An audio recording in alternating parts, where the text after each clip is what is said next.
Les podcasts du Figaro.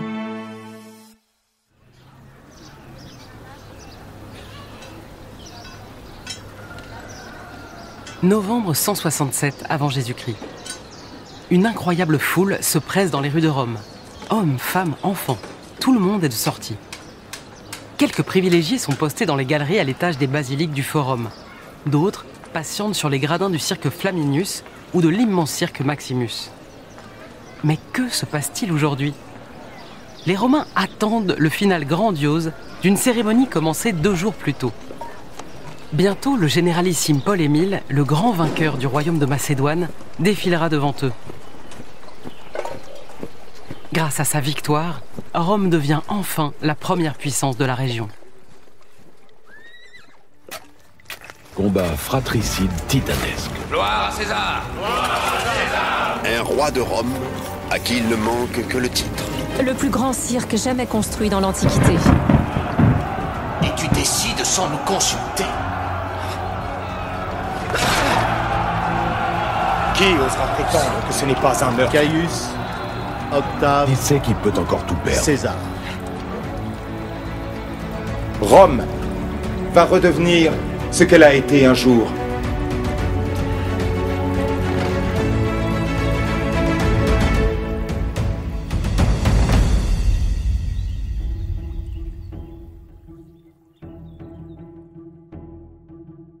Bonjour et bienvenue dans ce nouvel épisode des sagas du Figaro Histoire consacré à la ville de Rome. Je suis Isabelle Schmitz, directrice adjointe de la rédaction du Figaro hors-série. Dans ce 2e épisode, nous acclamerons le généralissime Paul Émile, de retour à Rome après avoir vaincu Persée, le dernier roi de Macédoine, en 167 avant Jésus-Christ. Puis nous assisterons en l'an 44 à la mort de Jules César, trahi par ses plus proches amis, dont son protégé Brutus, menant 17 ans plus tard à l'émergence du premier empereur romain, Auguste.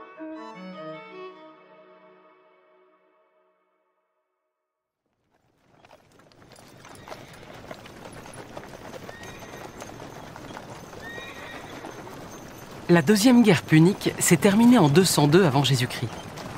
Comme lors de la première, c'est Rome qui a battu Carthage. Un peu plus de 30 ans plus tard, en 168 avant Jésus-Christ, les Romains s'attaquent aux Grecs et à leur royaume de Macédoine. Sur la plaine de Pydna, les soldats romains déciment l'armée macédonienne en à peine plus d'1 heure. Persée, le roi de Macédoine, vaincu, fuit avant de se rendre à Rome. Pourquoi les Romains ont-ils attaqué la Macédoine ? La réponse, c'est que ça ne date pas du tout de la guerre contre Persée. Alexandre Grandazzi, professeur de littérature latine et de civilisation romaine à la Sorbonne. La guerre contre Persée, c'est, je crois, 170-167 avant notre ère, terminée par la bataille de Pydna. C'est la 3e guerre de Macédoine. La réponse, il faut la chercher dans ce qu'on appelle la première guerre de Macédoine, qui va se produire en 205 avant notre ère. Non pas contre Persée, qui n'est pas encore roi, mais contre son père, Philippe V de Macédoine. C'est que Philippe V a osé s'allier avec Hannibal. Une alliance qui était défensive plus qu'offensive. Mais il était prévu, et les Romains en eurent connaissance assez vite, ils avaient signé, Philippe V et Hannibal avaient signé, donc la Macédoine et Carthage, avaient signé un traité dans lequel était prévu que si Hannibal l'emportait sur Rome, Philippe V récupérerait les possessions des Romains dans les Balkans. Et là, il a appuyé sur le bouton du déclenchement, du ressentiment et de la vengeance romaine. Quelque chose auquel les Romains ne renoncent jamais. Une puissance qui a osé à ce point douter d'eux et les défier à ce point, même sans leur dire explicitement, c'est quelque chose que les Romains de l'époque ne pardonneront pas. Le sort de la Macédoine est décidé par le Sénat romain à partir de ce moment-là. Le 30 novembre 167 avant Jésus-Christ, l'armée victorieuse s'apprête à défiler à Rome aux côtés des Macédoniens déchus pour le traditionnel triomphe qui suit les victoires militaires. Par exception, l'armée victorieuse a le droit de franchir le Pomerium, la limite sacrée de la ville. Elle va remercier Jupiter sur le Capitole. 2 jours plus tôt, 250 chariots ont défilé dans les rues de la ville, débordant de statues et de tableaux précieux. Le lendemain, presque autant de chariots ont défilé, mais cette fois remplis d'armes prises à l'ennemi, l'armée de Macédoine. Sur leur passage, on les entend s'entrechoquer et faire un vacarme énorme. C'en est presque sinistre. 3000 porteurs, divisés en 750 groupes, marchent derrière. Chacun porte un vase rempli de 75 kilos de pièces d'argent. Aujourd'hui, c'est au tour de l'armée de défiler. Là-bas, dans le cirque Flaminius, où s'est massé l'immense cortège qui doit maintenant entrer dans la ville, le signal vient d'être donné. En tête, environ 120 bovins au pelage blanc lustré et aux cornes dorées. Ils sont menés au sacrifice par des hommes torse nus, tabliers à la taille et haches à l'épaule. Derrière eux, des enfants portent de précieux vases liturgiques remplis de pièces d'or. L'un d'eux porte une énorme coupe en or décorée de pierres précieuses. C'est une offrande pour Jupiter. On montre aussi la vaisselle d'or du roi vaincu. Et les Romains n'ont encore jamais vu autant de luxe. Soudain, le char du roi Persée, rempli de ses armes d'apparat et de son diadème. Puis, les enfants de sa maisonnée et les héritiers de Macédoine, désormais esclaves des Romains. Tous pleurent et supplient la foule de les épargner. Enfin, Persée, le roi vaincu, arrive dans un manteau sombre, entouré de ses amis. On le remarque à peine. Et le meilleur pour la fin, le généralissime Paul-Émile. Au début, on ne distingue que sa toge écarlate et brodée d'or. Puis il apparaît debout sur son char, incrusté d'ivoire et d'argent. Une fois sur le Capitole, il offre sa couronne d'or à Jupiter. L'incroyable butin de guerre, admiré par la foule pendant 3 jours, sera vendu par le trésor public. Grâce à lui, les citoyens romains ne payeront plus d'impôts pendant plus d'1 siècle. Quant aux œuvres d'art exposées ces derniers jours, elles orneront bientôt les demeures des sénateurs romains. Et avec la bibliothèque de Persée, ils découvriront aussi les chefs-d'œuvre de la littérature grecque. C'est pourquoi le grand poète Horace dira 1 siècle et demi plus tard « La Grèce conquise a conquis son farouche vainqueur ».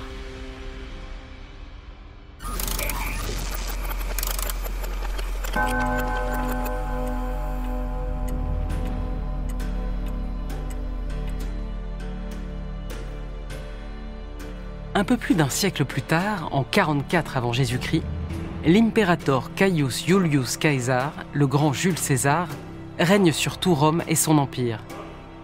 Il a conquis la Gaule, vaincu Pompée, son grand rival, après 4 ans de guerre civile, est devenu le père de la patrie, titre très rare, et a donné son nom à 1 mois de l'année, juillet, pour Iulius. Au début de chaque spectacle au cirque Maximus, un des chars de parade réservés aux dieux défile en son honneur, comme s'il était une divinité. Il a un prêtre à son nom, et 2 statues de culte à son effigie ont été placées dans des temples de l'Ours. Tous les hauts magistrats romains sont à ses ordres. Il est titulaire de la dictature, la magistrature la plus élevée de Rome. Mais surtout, il l'est à vie. Les honneurs accordés aux vainqueurs de Vercingétorix par le Sénat romain dépassent tout ce qui s'était vu jusque-là. Bref, au début de l'an 44 avant Jésus-Christ, Jules César est le plus grand capitaine de l'histoire de Rome et l'homme le plus riche de son temps.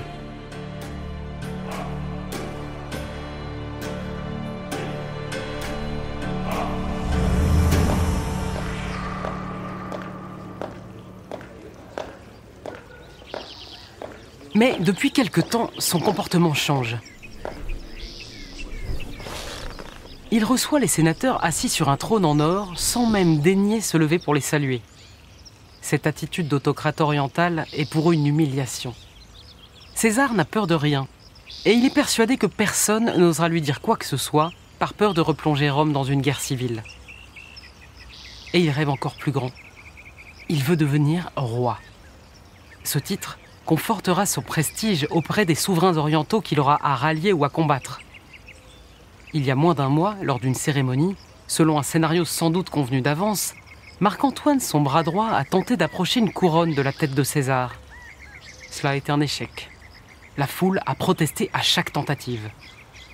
En ce 15 mars 44 avant Jésus-Christ, la séance du jour au Sénat devrait lui permettre de porter enfin le titre de roi, mais seulement hors d'Italie.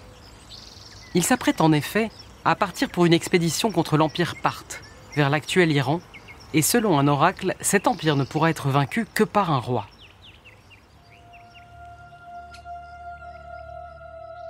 Mais le jour même, César hésite à sortir de chez lui. Sa femme est inquiète. Il est fatigué et surtout il a reçu plusieurs mises en garde. Une conspiration se serait créée dans son dos, sous l'impulsion de Brutus, son protégé, et de Cassius, un fervent républicain. La République romaine devrait être une oligarchie, quelques dizaines de familles romaines qui gèrent à tour de rôle la ville. Mais depuis la fin de la guerre civile, César garde pour lui tous les pouvoirs. Ils veulent donc tuer Jules César. Et aujourd'hui, si César a malgré tout accepté de venir au Sénat, c'est parce qu'un de ses vieux amis est venu le chercher chez lui. Mais ce qu'il ignore, c'est que cet ami est en réalité du côté de ceux qui veulent sa mort.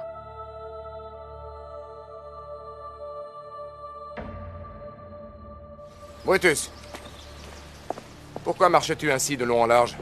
Cela m'ennuie que nous soyons en retard. César! Calpurnia, que fais-tu ici? J'ai fait un rêve cette nuit, je t'en prie, ne sors pas aujourd'hui. Je viendrai te voir tout à l'heure, chez toi. Je t'ai vu assassiné, baignant dans ton sang. C'était horrible. Je ne vais tout de même pas laisser les rêves ou le vol des oiseaux me dicter ma conduite. Non, tu dois rester. J'ai ravalé ma fierté pour venir te mettre en garde. Parce que ta vie est plus importante pour moi que ma fierté, alors écoute-moi. Le Sénat se réunit pour voir le consul. Aujourd'hui, il pourrait débattre des affaires de l'État sans César. Certains débats à l'ordre du jour ne peuvent être arbitrés que par toi, César. Ils attendent une journée. Et que dirais-je aux sénateurs? Que leur consul est resté chez lui parce que sa femme a fait un mauvais rêve? Je te promets de ne pas le quitter. Je serai toujours avec lui. Je te verrai plus tard.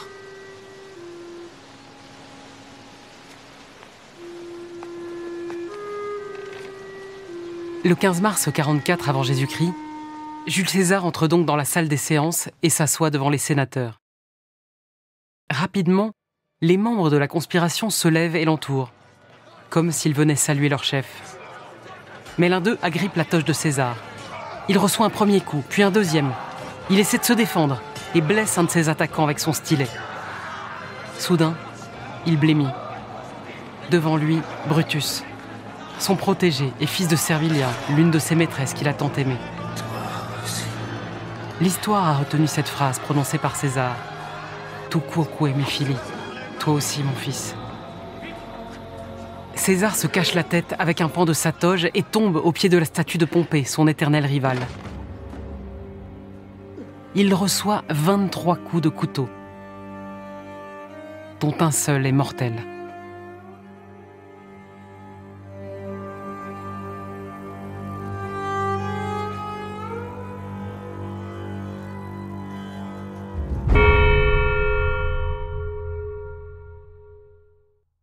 Pourquoi a-t-il été assassiné? Je crois que la réponse, on la trouve dans la composition des comploteurs.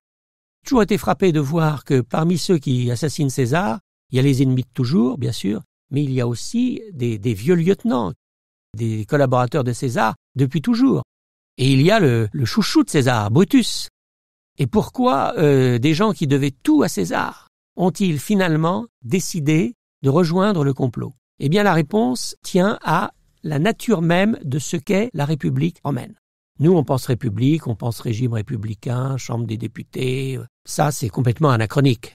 Res publica libera, c'est la définition du régime romain que César a perturbé par la guerre civile qu'il a déclenchée lui-même. N'oublions pas que c'est lui qui l'a déclenchée en janvier 49. Il en est le vainqueur et il donne à tout le monde, à toute l'élite romaine. Le peuple est très content parce que César s'occupe de lui, fait construire des monuments. Ça, il n'y a pas de problème du côté du soutien populaire. C'est du côté de l'élite qu'il y a un problème. Parce que la République romaine, c'est une oligarchie. Ça veut dire que chaque membre de cette oligarchie arrive tour à tour au sommet de l'État, comme consul, avec un prestige qui va durer des générations dans sa famille. Et tout ça se joue entre, on va dire, 100 familles au maximum. On a la liste des consuls de la République romaine. C'est toujours les mêmes. Et avec César, ils comprennent que ça, c'est fini. César garde le pouvoir, il devient dictateur perpétus, et il s'entoure de gens qui lui sont tout dévoués, qui sont des chevaliers, pas des grands nobles. Or, ces grands nobles sont très très choqués de voir que des simples chevaliers peuvent être associés et peuvent acquérir une place éminente dans l'État. Et la raison profonde de l'assassinat de César, elle est là, c'est que cette classe dirigeante romaine comprend que l'oligarchie, là, ça a l'air de s'arrêter avec César. Il met ses hommes à lui, et il promulgue ses lois, sans même en avertir le Sénat, ou il l'avertit après, et en plus il se comporte d'une manière autocratique, parce que, il faut bien le dire, il méprise ce Sénat. D'autant plus qu'il se dit que César voudrait acquérir le titre de roi, puisqu'une prophétie de la Sibylle dit que l'Empire parthe ne pourra être vaincu que par un roi. Il semble que César ait caressé l'idée de se faire nommer roi, mais par rapport à l'extérieur. Pas roi à Rome, mais roi à l'extérieur, puisqu'il aurait à traiter avec des rois clés locaux, n'est-ce pas? Et donc, ça pouvait lui être utile. Ses adversaires ont utilisé ça. Vous voyez, il veut devenir roi. Et ça, c'est un tabou absolu. On ne peut pas vouloir être roi à Rome et roi de Rome. Cette mort ne ressuscitera pas la République. Comme Jules César l'avait prédit, c'est le début d'une nouvelle guerre civile à Rome.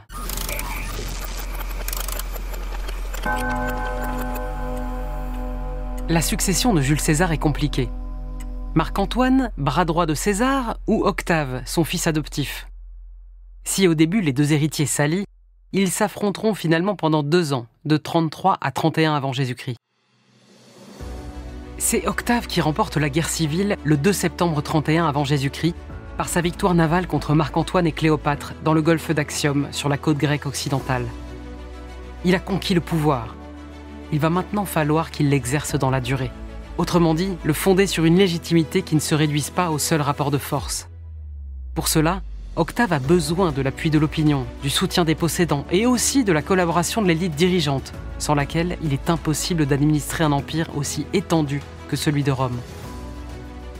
Pas plus que Jules César, le jeune Octave, il n'a pas encore 40 ans, ne veut partager le pouvoir.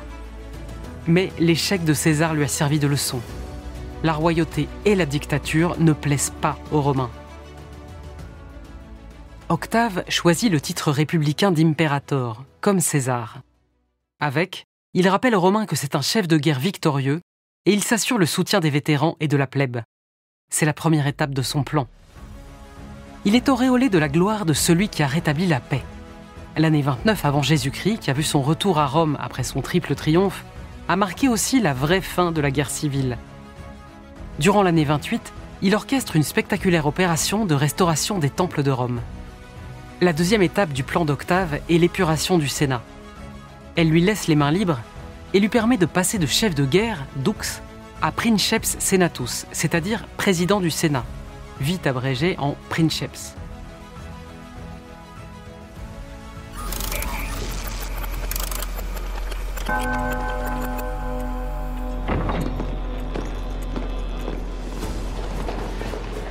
Nous voilà en l'an 27 avant Jésus-Christ. Cela fait 4 ans et demi qu'Octave est le seul maître de Rome. Mais cette année est prévue pour être celle d'un retour à la République. Le 13 janvier, il remet donc toutes ses attributions au Sénat. Mais devant les protestations unanimes des sénateurs, il accepte de recevoir un pouvoir, imperium, limité à 10 ans et concernant seulement certains territoires romains, l'Espagne, la Gaule, la Syrie et l'Égypte, les plus riches et les mieux dotés militairement. Pourquoi Octave décide-t-il de remettre le 13 janvier 27 avant notre ère ses pouvoirs au Sénat lors d'une séance spéciale ou de manière très spectaculaire? Il déclare qu'il a terminé sa tâche et que désormais il peut redevenir un simple privatus, un simple homme privé, et se défaire de la lourde tâche du gouvernement de Rome. Le schéma, c'est un schéma très subtil, psychologique, qui révèle une très bonne connaissance de la psychologie humaine et de la psychologie collective chez les Romains. C'est le schéma de la recusatio imperii, c'est-à-dire que je refuse le pouvoir, je feins de refuser le pouvoir, de ne pas en avoir trop envie, et comme ça, j'ai des chances d'améliorer ma probabilité d'arriver au pouvoir, plutôt que si je tire la langue jusque par terre. Prendre l'attitude de celui qui acceptera éventuellement, parce qu'il le faut, la tâche de gouverner, mais qui sait combien c'est difficile et qui préférerait de beaucoup profiter des joies de la vie privée. Donc c'est le schéma qu'adopte Auguste pour pas avoir l'air de forcer la main du Sénat. Et c'est aussi une manière de montrer combien il est indispensable. Parce que les sénateurs savent très bien que s'ils se retirent du jeu, ça va être le recommencement de la guerre civile. 3 jours plus tard, le 16 janvier, Le Sénat se réunit pour remercier Octave d'avoir accepté ce nouveau rôle. Les sénateurs veulent mettre en place des honneurs exceptionnels pour leur nouveau chef, sans pour autant faire de lui un monarque. Un bouclier d'or ornera donc désormais le lieu de leur réunion. On y retrouvera les qualités reconnues à Octave.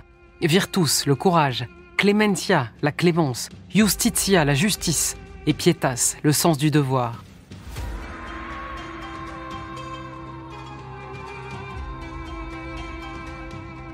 Le Sénat propose aussi qu'il prenne le nom de Romulus. C'est vrai qu'Octave est un peu comme le second fondateur de Rome, mais Romulus a aussi été le premier roi de la ville, et il a tué son frère Rémus. Octave est quand même celui qui prétend restaurer la République, et non la royauté.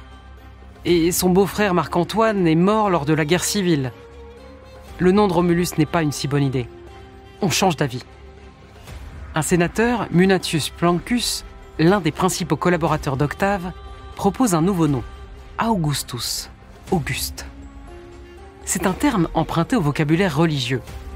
Il désigne tout lieu sacré par les augures. Et personne n'a encore porté ce nom. C'est un véritable coup de génie. Grâce au nom d'Auguste, Octave est comme béni par Jupiter et surpasse tous les autres mortels. Son pouvoir, son prestige est sans égal, et il peut augere imperium, augmenter l'empire. Octave, nouvellement Auguste, devient le premier empereur de Rome.